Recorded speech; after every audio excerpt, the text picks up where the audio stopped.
Judy. Oh my God. And good girlfriends, good boyfriends, and everybody in between. I know I look a hot mess. I was in Vegas all last week and I did everything big and bad that I could do. I went from A to Z and every drink in between. Had a good time. But anyway, we're not here to kiki about my Vegas trip. You can see that. I got 4 videos on here from this trip and 1 from my first trip. So anyway, what's that I smell? What's that I smell, Judy? Do I smell a daddy and a youngin, an elder and a youngin relationship? Do I smell maybe a mob hit? Do I smell, Judy, drug addiction? Oh, child, it's about to all go down. And all gonna start from this episode. Because this episode has taken us there. Okay. Oh my goodness. Now we done seen, like I told y'all, I lived that era, so I know what happened. Vogue came and went, and after that 3 or 4 weeks that Madonna was on the chart, as soon as Vogue fell out, them children from the suburbs moved on. Just like the woman said. They come to visit, but they don't come to stay. They come and get a little taste, but they ain't trying to eat the whole plate. No, that's what everything. Okay, that's what everything we do. Good Lord, this gray in my face is killing me, Judy. That's what everything that we do as a culture, be it black and Latino or be it gay, everybody caught on, with hip hop and, and all that stuff and disco, and everybody wanted the taste of it. Everybody wanted a bit of it. Then, the Latin explosion came along. J-Lo, Selena, Gloria Estefan, Ricky Martin, Luis Miguel. The whole world wanted to taste.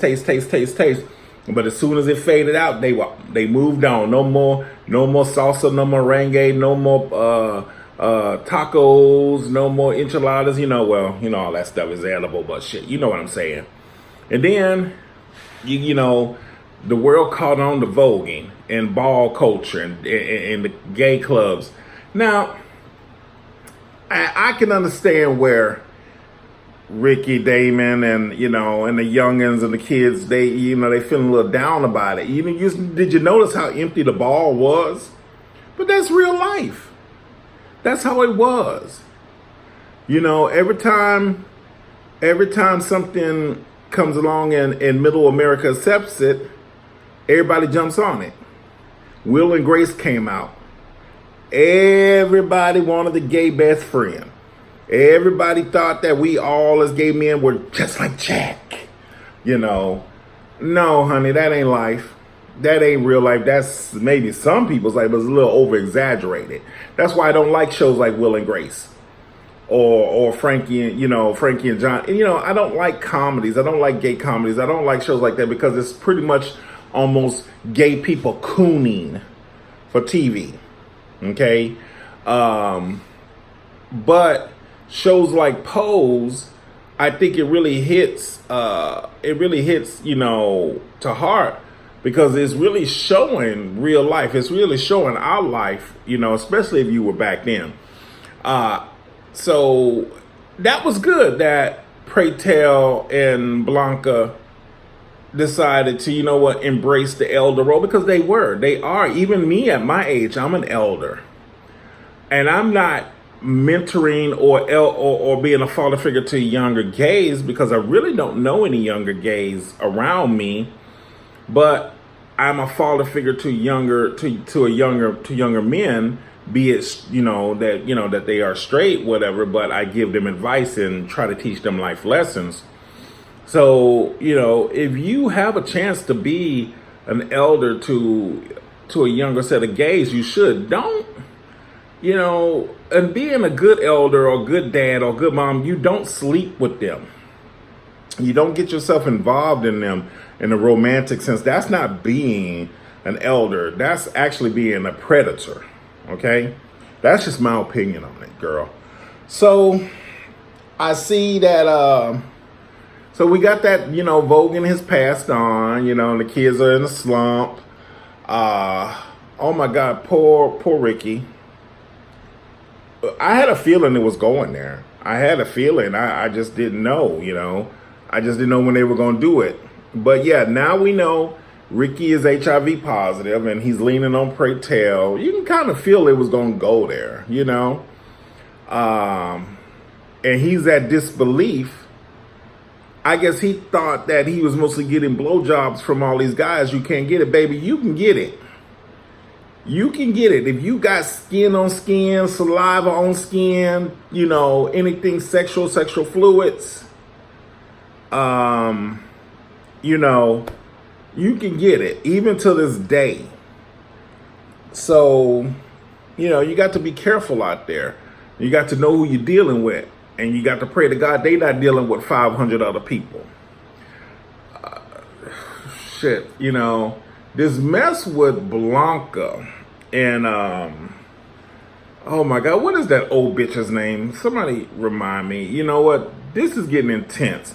And I feel like it's going to really get more intense that Blanca got a shot back, but I believe this old woman might send some goons on Blanca to do something devastating, like maybe, jump her, or I think we're going to see a gay bashing happen before this season is over with. If we don't see Blanca get beat up or hurt, I do believe we're going to see a bashing. Because it's just part of the life, and it actually would be a little bit unrealistic if they didn't take it there, or if the show doesn't go there. Noah's Ark went there. And if you don't remember, and if you've never seen Noah's Ark, I suggest it highly.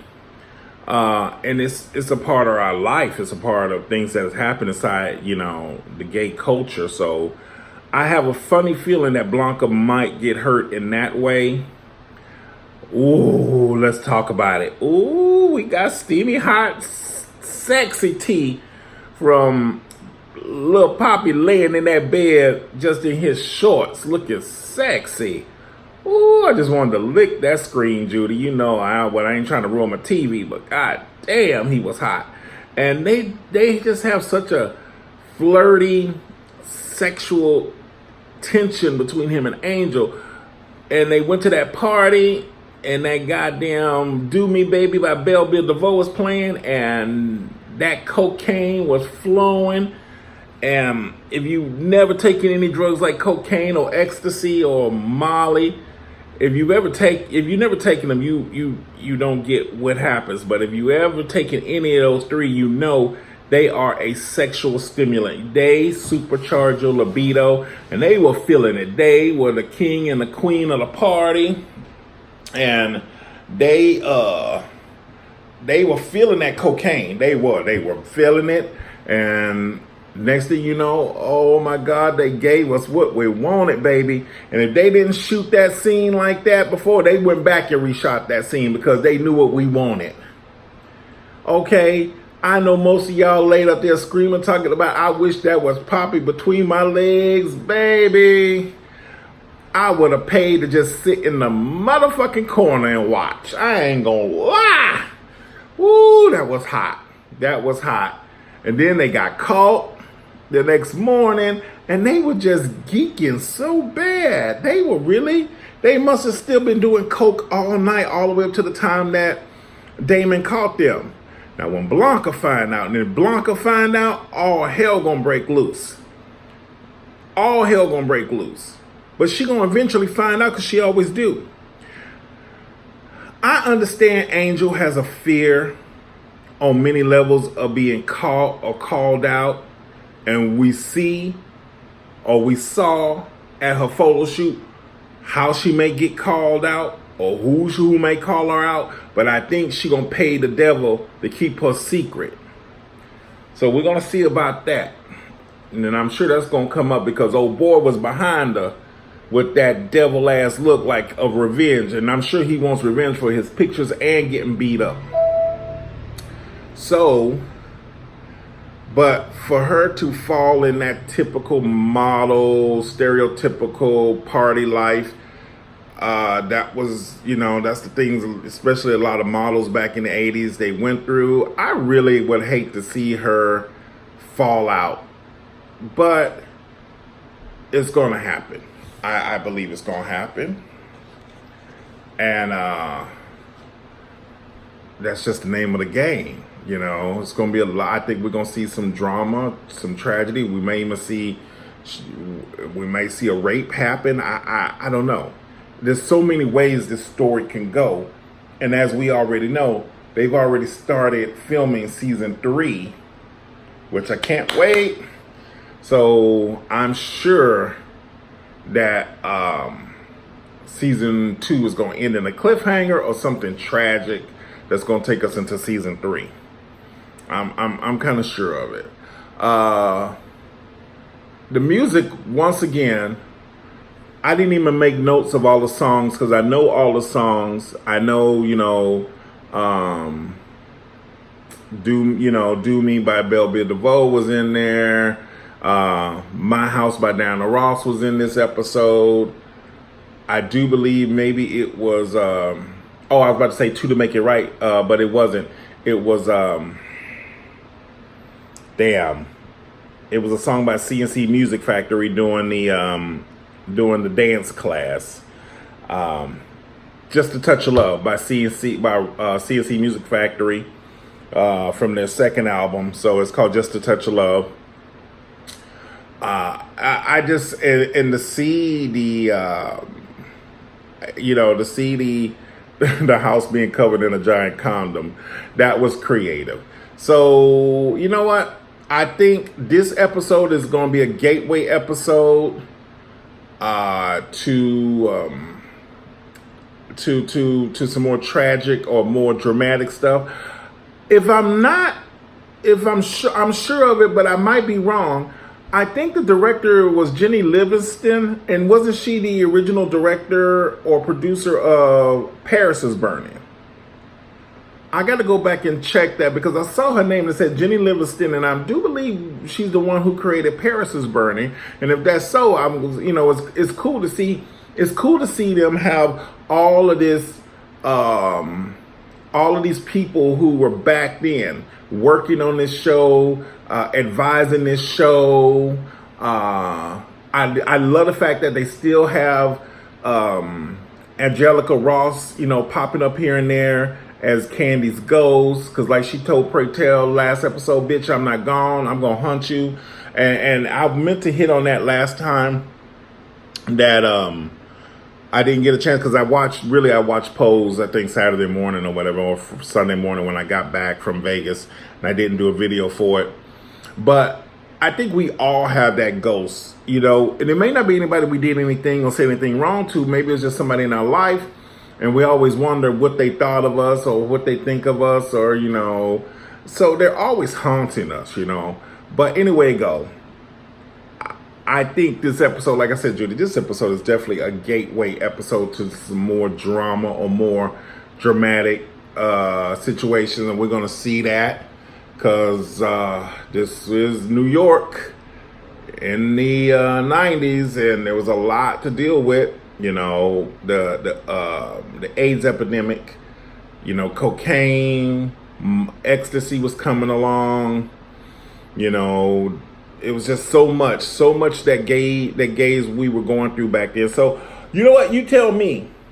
Are you good, Judy? You tell me, good girlfriend, good boyfriends, what you thought of the episode, where you think we're going from here.